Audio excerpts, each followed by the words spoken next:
Now, he's a U.S. citizen who was arrested in connection with last year's Mumbai terrorist attacks, but now internet reports have started circulating that David Headley may actually have been a double agent for the CIA at the time of the incident. For more on this, we can cross live to our Washington studio where Lauren Leister is standing by. So, Lauren, what's the story behind these allegations? Break it down for us.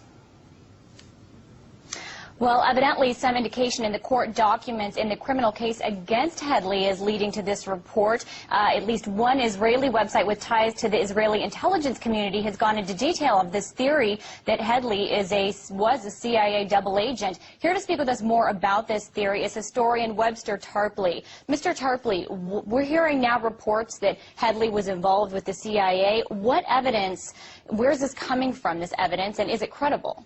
Well, the main charge comes from the Indian Home Ministry. That is to say, this is the opinion of the Home Secretary, the Police Minister of India, Gopal Pillai, and his spokesman says that India is looking into whether Headley was a double agent working for the U.S. Now, let me point out, this is David Coleman Headley, born Daoud Gilani, a heroin pusher who went to work for the Drug Enforcement Administration of the United States. More than 10 years ago, he had been caught smuggling heroin. They let him off with a 2-year sentence, and after that he'd been working very, very industriously for the DEA.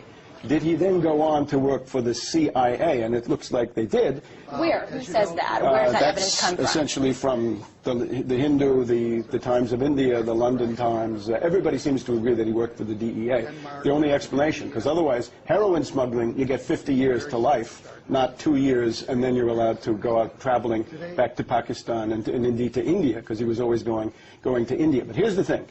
If this David Headley was working for the CIA all along, which I think is a very, very plausible conclusion, it means that the CIA is implicated in running, in masterminding, the Mumbai terror attacks of November 2008. It means the CIA is up to its neck in this thing. Well, what makes you believe that that could be a scenario? Well, that's what the Indian authorities are saying. See, Headley was arrested in the United States now in October. And he's accused of wanting to do a terror attack in Denmark against this Jyllands-Posten. The newspaper, you may recall, 2005, they published the deplorable, provocative Muhammad cartoons that caused a furor in the world. So he's supposedly planning an attack in Denmark. So the U.S. rounds him up, Headley, along with his friend Rana and another mysterious figure, Major Saeed of Pakistani military intelligence, also seems to be indicted in this affair. So that's the thing that calls attention to Headley. But now the Indians then go back and say, hey, wait a minute, this guy's been coming to India repeatedly.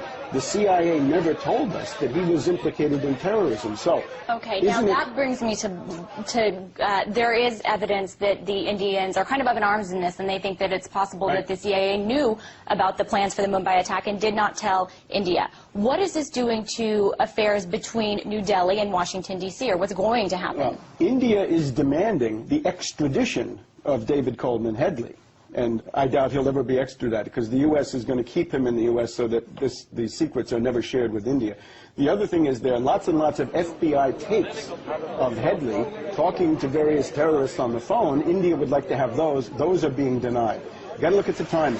The Mumbai attacks came just a couple of months after the beginning of this U.S.-India nuclear accord, which essentially makes India into a kind of expendable pawn for the United States against Pakistan on the one side and against China, indeed, on the other. Very, very bad idea. But basically, what does this do to relations between India and the U.S.? It gives India a chance to think again. Do you really want to make your career and your place in the world that of being a cat's paw for the U.S. against these other countries? Don't you want to pull out of this while you still can? Think of the 70s experience in Europe, right? The countries like Germany, Italy, that were most tied to the NATO structure fared very badly. India is going to fare badly. It's time to pull away from this. And we're going to have to leave it at that for today. Thank you so much, for Mr. Tarpley, and we're going to send it back to you in Moscow.